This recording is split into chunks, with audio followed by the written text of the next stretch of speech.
السلام علیکم دوستو، آج کی کہانی کا نام ہے ایک وفادار دوست کی آخری جنگ۔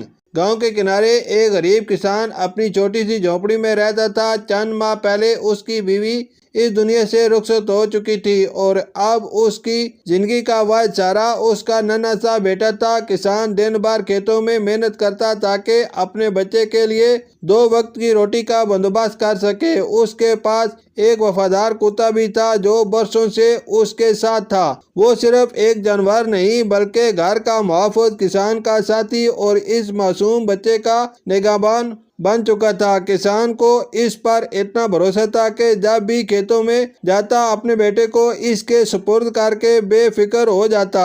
ایک دن صبح سورج ابھی پوری طرح نکلا بھی نہ تھا کہ کسان اپنے اوزار اٹھا کر کھیتوں کی طرف روانہ ہو گیا۔ جاتے وقت اس نے اپنے سوئے ہوئے بچے کو پیار سے دیکھا اور کتے کے سر پر ہاتھ پھیرتے ہوئے بولا، میرے لال کا خیال رکھنا، اب تم ہی اس کے محافظ ہو۔ کتا جیسے اس کی بات سمجھ گیا، وہ خاموشی سے بچے کے پالنے کے قریب جا بیٹھا۔ دن ڈھلنے لگا، کسان تھکا ہارا واپس اپنے گھر کی طرف لوٹا، مگر جو ہی اس نے دروازہ کھولا اس کے قدم وہیں جم گئے۔ گھر کے اندر ایک خوفناک منظر تھا، فرش پر ہر طرف خون بکھرا ہوا تھا، بچے کے کپڑے پھٹے ہوئے تھے، پالنا خالی تھا۔ یہ منظر دیکھتے ہی کسان کے جسم میں جیسے بجلی دوڑ گئی، اس کی سانسیں رکنے لگیں، دل زور زور سے دھڑکنے لگا اور آنکھوں کے سامنے اندھیرا چھا گیا۔ وہ دیوانوں کی طرح اپنے بچے کو پکارنے لگا، بیٹا، میرے بچے، کہاں ہو تم؟ اچانک چارپائی کے نیچے سے اس کا کتا باہر نکلا۔ اس کے منہ پر تازہ خون لگا ہوا تھا،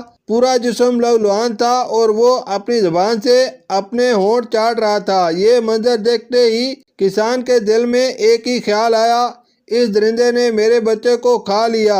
غم، صدمے اور غصے نے اس کی عقل چھین لی۔ اس نے بغیر ایک لمحہ سوچے قریب پڑی موٹی لکڑی اٹھائی اور پاگلوں کی طرح کتے پر وار کرنے لگا۔ کتا چیختا رہا، اپنی دم ہلاتا رہا جیسے اپنے مالک کو کچھ سمجھانا چاہتا ہو، مگر غصے میں اندھا ہو چکا کسان کچھ نہ سن سکا۔ چند لمحوں بعد وہ وفادار جانور بے ہوش ہو کر زمین پر گر پڑا۔ کسان ہانپتا ہوا زمین پر بیٹھ گیا، اس کی آنکھوں سے آنسو بہنے لگے۔ وہ اپنے بچے کے جسم کے ٹکڑے تلاش کرنے لگا، تبھی اسے چارپائی کے پیچھے سے ہلکی سی ہنسی سنائی دی۔ وہ چونک کر ادھر بھاگا اور اگلے ہی لمحے اس کی چیخ نکل گئی۔ اس کا ننھا بیٹا بالکل محفوظ بیٹھا کھیل رہا تھا اور اس کے قریب ایک خوفناک زہریلا سانپ ٹکڑوں میں بٹا ہوا پڑا تھا۔ کسان پر حقیقت بجلی بن کر گری۔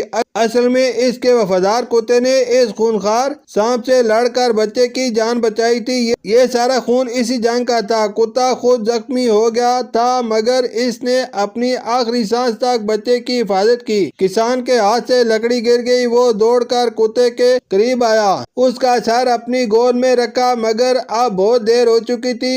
وفادار ساتھی کی آنکھیں ہمیشہ کے لیے بند ہو چکی تھی۔ کسان پھوٹ پھوٹ کر رونے لگا، وہ بار بار کہہ رہا تھا، مجھے معاف کر دو، میں نے تمہاری وفاداری کا یہی صلہ دیا۔ اس دن کسان نے اپنی زندگی کی سب سے بڑی حقیقت سیکھی۔ غصہ انسان کی سوچ چھین لیتا ہے اور جلد بازی میں کیا گیا فیصلہ اکثر ایسے زخم دے جاتا ہے جو پوری زندگی نہیں بھرتے۔ شکریہ۔